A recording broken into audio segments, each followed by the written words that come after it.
my pleasure really to introduce Dr. Michelle McMurray-Heath, who has a Ph.D. In molecular immunology and her MD degree. She assumed the leadership of the Biotechnology Innovation Organization as president and CEO on June 1st of this year. A medical doctor and molecular immunologist by training, Dr. McMurray-Heath formerly served as Johnson & Johnson's global head of evidence generation for medical device companies, and then vice president of global external innovation and global leader for regulatory sciences. She was also instrumental in bringing J&J's incubator, the J Labs, to Washington, D.C., as well as serving on the Obama-Biden transition team to conduct a comprehensive analysis of the National Science Foundation's policies, programs, and personnel.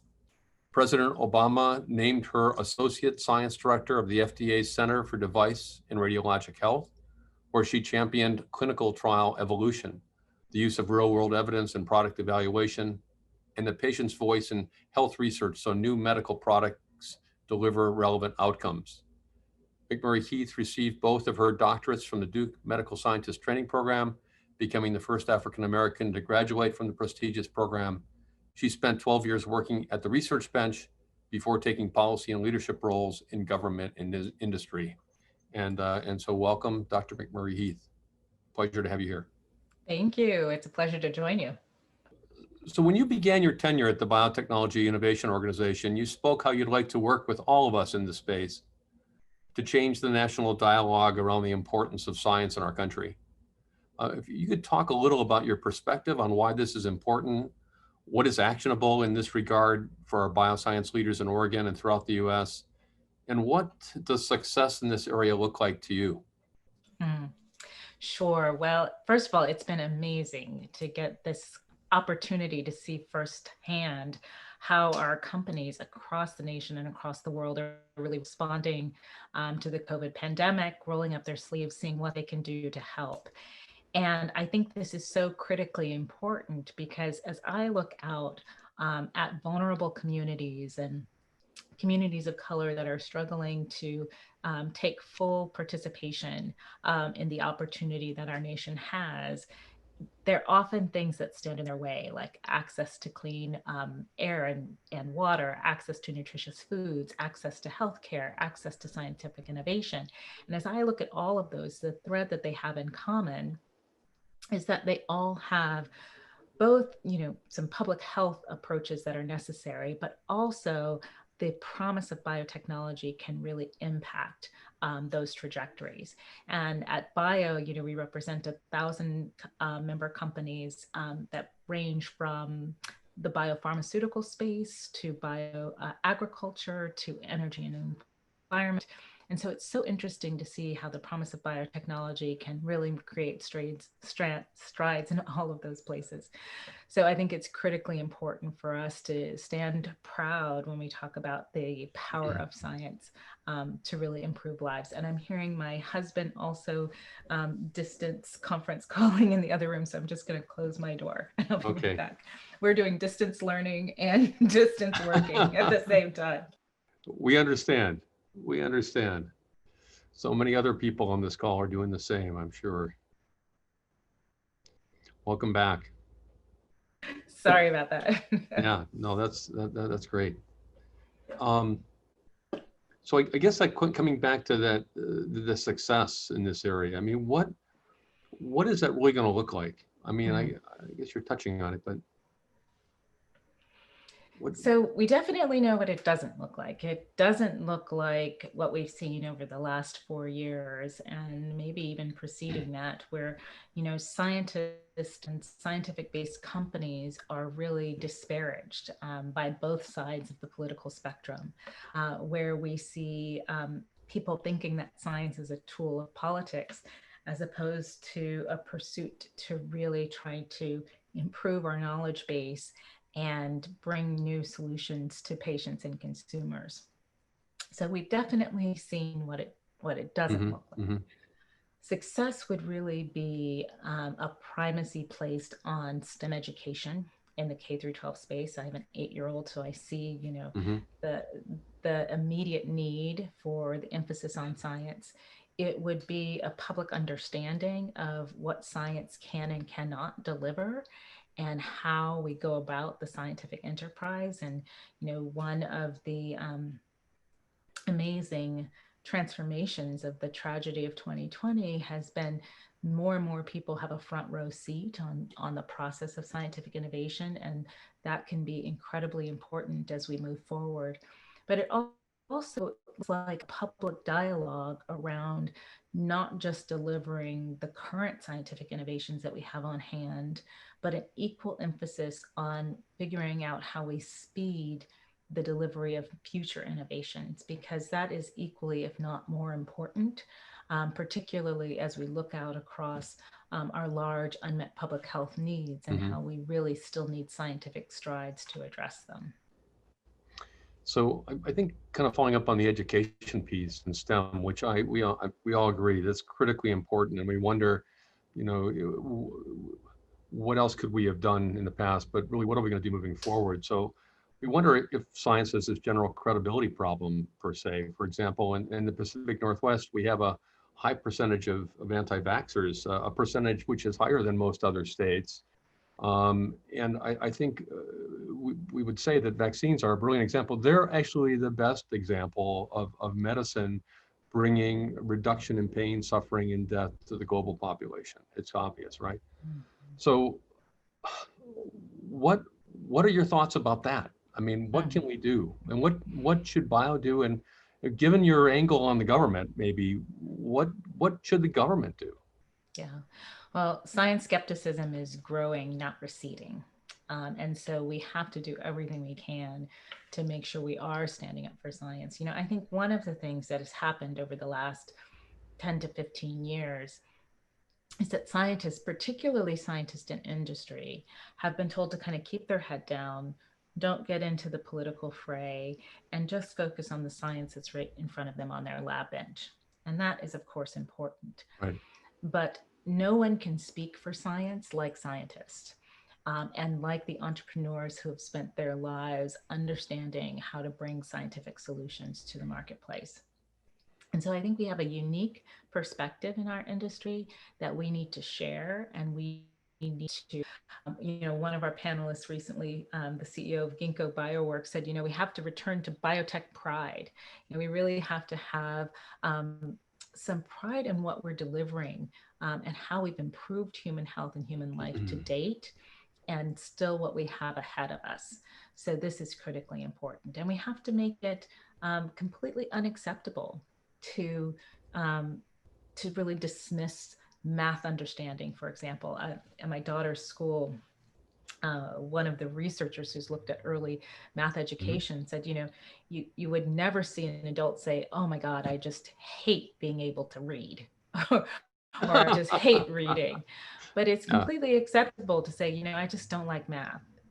And we need to figure out what we can do to make it more integrated into the maturation process of this country, because we're lagging behind at this stage. And we see countries around the world where that's not the case, where they've had an easier response to things like COVID, because they're able to explain the impact in a way that resonates more with the population.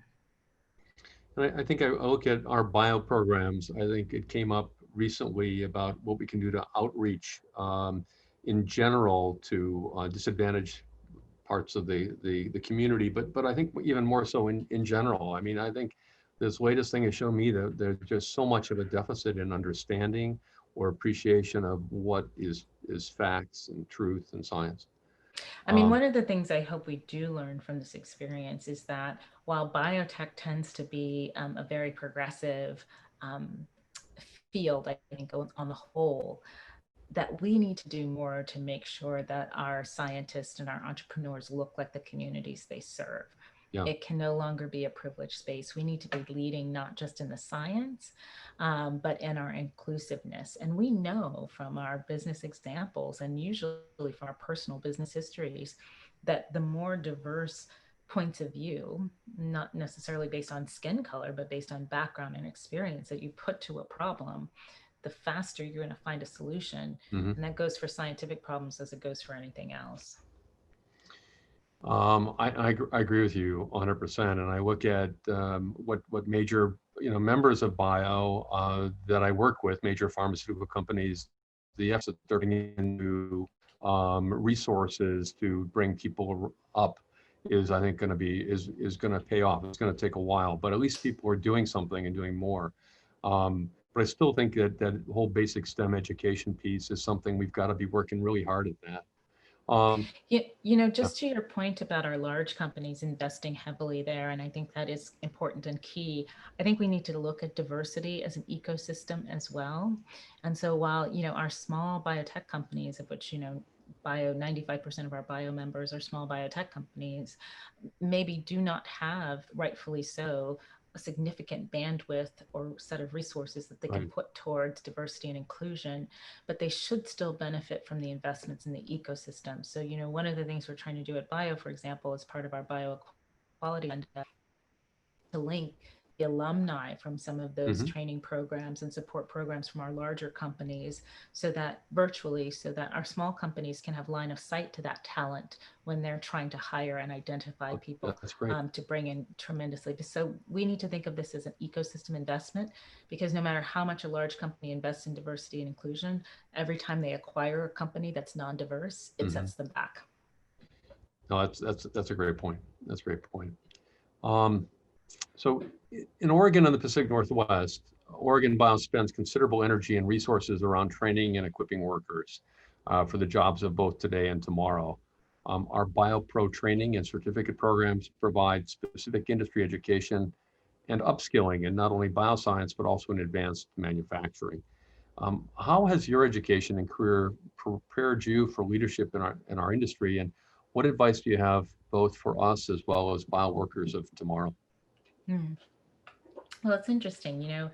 I think our scientific education at the college level, at the graduate level, at the postdoctoral level, doesn't tend to focus very much on how we communicate science and how we do outreach around our science. And I really got my training in that sphere in my policy roles. A little bit in medical training. I think you do learn how to communicate to the lay audience in medicine, but you learn it a lot in the policy setting. And I know that investments in that sort of type of graduate education over the years has kind of waxed and waned and had perhaps variable success. But we do need to find a way to equip our young scientists with being able to talk about and defend science, because they're running into science deniers at the soccer field, and Yeah. when their kids are having a game on Saturday, they're running into them around the Thanksgiving table. They're running into them every time they talk with colleagues often. So Mhm. we really need to teach our folks how to feel comfortable, and how to understand what's at stake and how to communicate in a way that's more effective. I think that is an excellent point. I hadn't really been thinking about that, but I know in my lab, a senior scientist in my academic group, who's been with me for more than 25 years, lives in a community where more than half of the people are anti-vaxxers. I mean, his community church organization that he goes to, they're very much against that. So I guess that'd be something that, I wonder if that's something that bio could be involved in, right? Helping that educational program that we could help split it out. It's probably something that the professional science societies do, FASEB, and others could take a role in, and should. And I will bring that up to our executive council for the Society for Immunotherapy of Cancer. But I think that's a real key point. And I've not heard people talk about that, but I think you're right. We're actually talking about how, so we've just revealed our new strategic plan for Bio 2025. And the very first of our 5 pillars is be a voice of science and for science. And it's not just about Bio, the organization, being that voice, but also creating those surrogate voices throughout the nation and the world. And we're looking into perhaps building a speakers bureau, figuring out how we get Mhm. talking points, figuring out how we get media training so that more of our scientists can feel at the ready to Yeah, speak up when asked. good. This next question is about our industry's work after COVID-19. Here in the Northwest, we might argue that no industry has been better prepared and the leader in rising to the occasion of COVID-19. And thinking about what our industry might look like in the post-pandemic world, what changes in our industry are needed as we progress through this unprecedented time? Mm. Well, yeah, I got asked the question the other day, what grade would you give the biotechnology sector for their response to COVID? And I said, A or A plus. I mean, it's been amazing to see how Yeah. our companies have rolled up their sleeves and found absolutely every way to respond, often at great personal and financial risk. So just since the beginning of this year, our companies have launched over 800 research and development programs targeted at COVID. We hear a lot about the top 10 vaccines that are in late stage clinical trials, but there's actually 191 COVID vaccines that are in development, which is just a tremendous amount of mobilized resources. And companies have been doing this as they've been working remotely, dealing with distance learning for their kids, and trying to keep their labs open and declared essential personnel. So we really have done an amazing job in that front. That being said, there are chinks apparent in the armor. You know, it's been difficult to continue our clinical trials at the clip that they had Hmm. been taking place prior to COVID in the space that's not related to COVID. It's been, well, we've seen a lot of investment in deals, a record number of deals this year. Um, there's still areas of the wilderness in some needed areas of biotechnology research where investment is not really finding those important pockets. And so we still have to keep an eye towards the future of what we're going to do to make sure that we spread the lessons learned from COVID to many of our other important research areas as well. And I would just underscore that A or A plus. I think I look at our own efforts with major pharma players, small biotechs, people not worrying about intellectual property issues, getting things moving quickly, contracts being drawn up very, very fast. I guess the other thing I see, and I wonder your feedback on this, is that so much of our science, of course, is published in the literature, and so much of that literature is behind paywalls. The fact that the COVID-19 brought those walls down for everything that was related to COVID-19. I don't know. Bio's probably got a position, and I don't know, and I'm not trying to put you on the spot here, but I see this as one of the big advantages to the field that you have people that wouldn't necessarily always have access to the information, getting access to it much more rapidly. And the other part of that is the issue with which I think is accelerating advances in, of course, COVID, and there are limitations to it, but it's the pre-publication like medRxiv and bioRxiv. You have any thoughts about Well, you know, it's that? interesting. So I came to DC on a AAAS Science Policy Fellowship, right? The folks that makes the Science Journal. And we looked a lot at science publication issues when we were doing transition team for the National Science Foundation. And it's a tricky thing because you want to make sure that there's a viable business model for our scientific Yeah. journals so that they can continue to have really high level peer review. That's critically important, and have very tough and demanding editorial staff. That's amazingly important. But at the same time, the public needs access and they need transparency. So one of the things I think we might want to look at is how we get legislations of articles out more quickly. So, you know, if you're a scientist needing to repeat a procedure and you need access to the protocols, perhaps that's something you should subscribe to a journal to get immediate access to. Mhm. But if you're a local physician or a family physician, or if you're a concerned parent, perhaps you can get access to lay summaries of the articles in a way that gives you peace of mind in a much more immediate fashion. So I think there's different ways to skin this cat, and we need to think about, well, Mhm. what it is that's critically important to be immediately available. Yeah, no, I think you're right on target there. That's very helpful. I also see a bigger push to people publishing in these pub type formats and still getting them accepted at the New England Journal and Cell, and so I think we're going to see movement in that area. Um, And the other thing yeah, that was eliminating is, you know, we've been talking a lot with the science editorial staff, and, you know, Science and Nature and New England Journal and The Lancet all kind of came together early this year. and committed to very, very rapid peer review and turnaround on COVID-related articles. Hmm. It's not discussed very much publicly, but that's incredibly important because it removes any barrier to our companies getting the information out there in a peer-reviewed format as quickly as possible. And at Bio over the summer, we released a letter, calling on all of our companies involved in the COVID space to make sure that they're releasing peer-reviewed literature about their results so that the public could have confidence and so that other scientists could take a critical eye to it.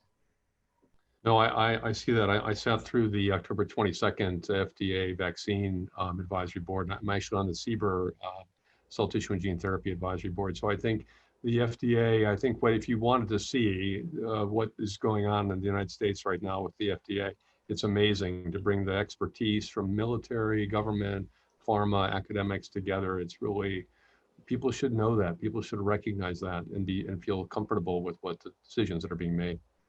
Um, I've got two questions left, and I'm trying to figure out if I was supposed to ask the one question. So I'll go to the last question. What we do at Bio is essential. It's essential for today, and it's going to deliver the future of tomorrow. And I think COVID's telling us that it's going to be critical as we see what that's going to mean for us over the next decades. Please tell us more about your vision about how our industry can move into the future. Mm. So it's so important for us to figure out our social contract with patients and with taxpayers. We need to figure out how we can be more accountable on that front and how we can deliver the science that they are demanding. And that's curative therapies. That's therapies that are real breakthroughs that really transform a trajectory of a health outcome, not necessarily the incremental outcomes Mm-hmm. that we so often see. We need to be aiming for one and done therapies. I mean, the good news is that in some cases we are there and it's getting more and more possible each and every day. But I remember when I worked on Capitol Hill almost 20 years ago now, we introduced a bill called the American Center for Cures. And we were roundly criticized for even mentioning that science might produce a cure. Fast forward 15 years and you have the Cures Act, and now cures are within sight. And so we have to remember that ambition and we can't stop short of it. And I think we've seen this year with COVID when we deliver, really, um, really exponentially different treatment options and biotechnology tools, the public responds with respect. When we don't, our image and our ability to speak on the behalf of science suffers. So I think we need to renew our commitment to that over time. I agree with you, and I think that's very well said. And I think that the challenges that are going to be placed before you in your tenure now, I don't know that we've ever had a time when it's going to be more critical to have somebody that can speak to those and have kind of your background, to know the policy issues, to know the publication issues, to know all this about information sharing, because it's going to be absolutely critical. And I don't think I've heard it quite as eloquently as you've put it forward. And that's going to be really great for Bio. So thank you for that. Lisa, I think we've got a minute left. Do you have any closing remarks or? No, I just invite everyone. First of all, I thank you for your involvement with Oregon Bio, and I invite you to join us at bio.org and sign up for Good Day Bio. We want to hear your personal journey stories about being involved in science. We're taking video snippets that we call I Am Bio that are just personal stories of being scientists, and we're putting them out there on social media. So we'd love to capture that and make your story part of the national fabric of what Bio is and does. So get involved, stay involved, look up our new strategy for Bio 2025, and tell us how we can help and support the work that you do every day. Well, thank you very, very much. Thank you for your time.